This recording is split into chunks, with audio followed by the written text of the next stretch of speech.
एक इशू जो इस वक्त दुनिया भर में डिस्कस हो रहा है। The New Zealand Deputy Prime Minister has questioned the lack of evidence over potential India link as alleged by Justin Trudeau. और अब तो न्यूजीलैंड भी इस विवाद के बीच भारत के समर्थन में उतर पड़ा है। न्यूजीलैंड के deputy prime minister Winston Peters ने खालिस्तानी आतंकी निज्जर की हत्या में संभावित भारतीय लिंक के कनाडा के दावों पर संदेह जताया। राय ये है कि इंडिया जो है वो एक उभरती हुई डेमोक्रेसी है और उसकी जो अस्करी जो सलाहियतें हैं वो किसी भी दुनिया की कंट्री और ताकत को काउंटर कर सकती हैं। इंडिया की साइड डिप्लोमेटिक वे में इंडिया की साइड लेता नजर आ रहा है और कनाडा कॉर्नर होता नजर आ रहा है, आइसोलेट होता नजर आ रहा है। ताकत नहीं कर सकता कि वो इंडिया जैसे स्ट्रॉन्ग मुल्क से क्या कहते हैं ऐसे पंगा लेके अपना जो वो दोनों मुल्क की तिजारत है उनमें रुकावट डालेगा या कमी करेगा, कुछ भी नहीं कर सकता।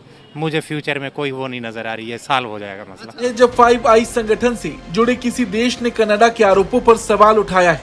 हालांकि पीटर्स इतने पर ही नहीं रुके, उन्होंने तो जांच दस्तावेजों पर भी सवाल उठाते हुए प्रेशर होगा, इस वजह से वो मामलात को नॉर्मलाइज करना चाह रहे हैं। जी बिल्कुल, क्योंकि इंडिया को बाकी ममालिक से बहुत ज्यादा सपोर्ट है। New Zealand's deputy prime minister has questioned the lack of evidence. का जो नुकसान है वो कनाडा के प्राइम मिनिस्टर की पॉपुलैरिटी को बहुत ज्यादा हो रहा है, उनकी पॉपुलैरिटी डैमेज हो रही है इंडिया के साथ।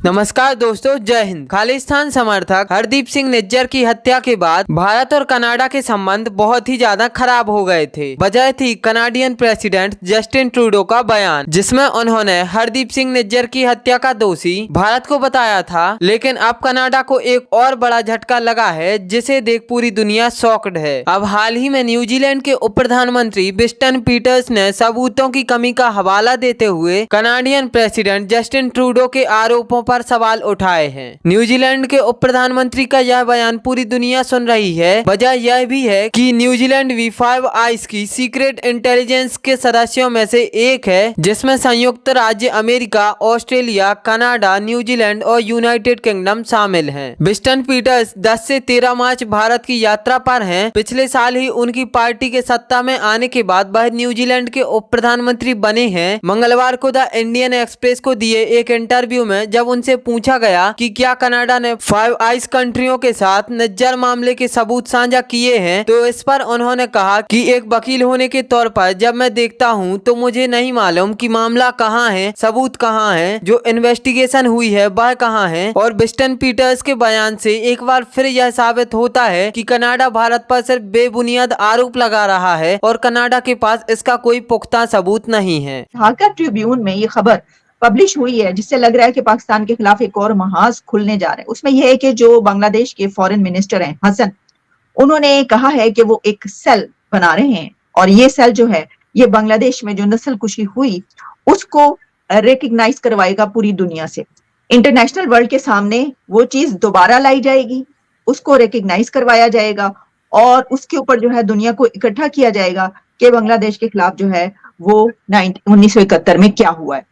तो बैठे साहब, मेरा सवाल ये है कि बात तो अब ये पुरानी हो गई, तारीख बन गई, और अब इस तरीके से बाकायदा उनके फॉरेन मिनिस्टर का ये कहना कि एक सेल बनाया जाना, तो आपको क्या लगता है कि इसकी कोई खास वजह है कि इसको दोबारा से जो है वो कह रहे हैं वो उठाएंगे इस मसले को, और इससे पाकिस्तान के ऊपर जो है क्या नताइज मुरतब हो सकते हैं? Sir, over to you. देखें जी, पहली बात यह है कि इस तरह के जो वाकयात होते हैं वो कभी भी पुराने नहीं होते।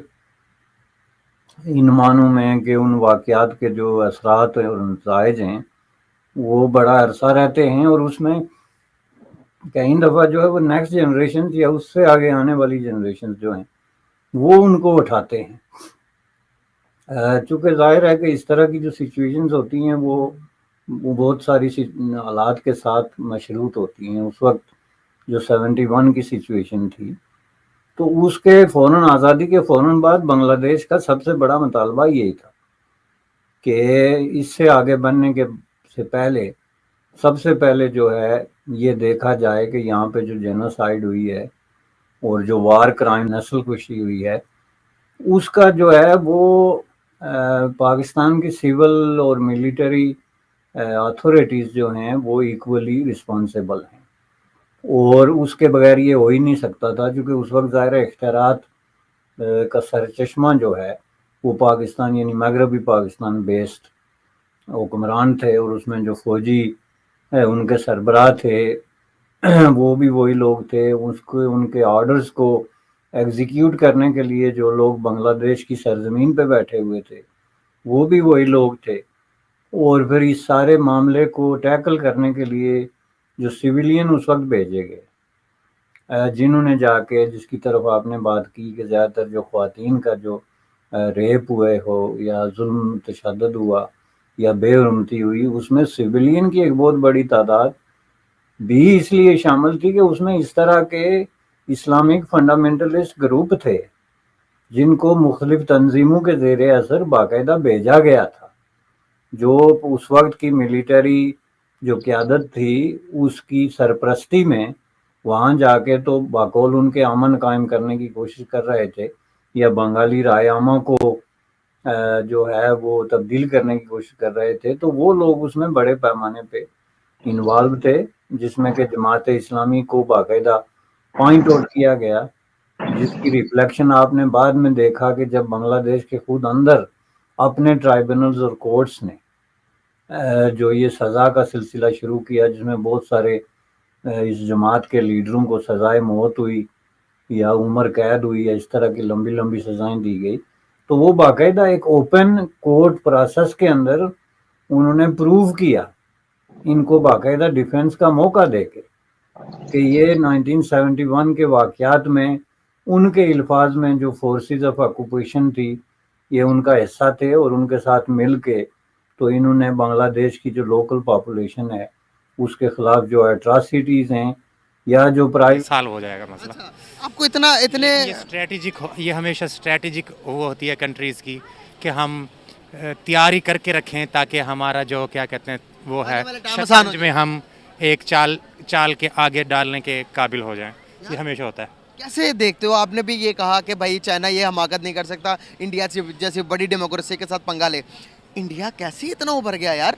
एक टाइम था उनसे अलहदगी लेके 60s और 70s के टाइम में बताया जाता था कि इंडिया पाकिस्तान बराबर है। आज तो बात ही नहीं हो रही पाकिस्तान की, इंडिया और चाइना का मुकाबला होता है। इंडिया ने जो सबसे रिमार्केबल चीज़ की है ना इस वक्त, उन्होंने आईटी में जो फ्री हैंड दिया है उनको, आईटी इंडस्ट्री को, और उसमें बूस्ट लाया, उसकी वजह से उनकी जो इकॉनमी बढ़ी है एकदम मल्टी बिलियन, मतलब चाइना के बराबर भी जाने की कोशिश कर रही है। लेकिन एक एक कंपनी जो है वो मुख्तलिफ पाकिस्तान की टोटल ग्रॉस जो वो है उससे भी क्या कहते हैं एक्सीड कर गई है।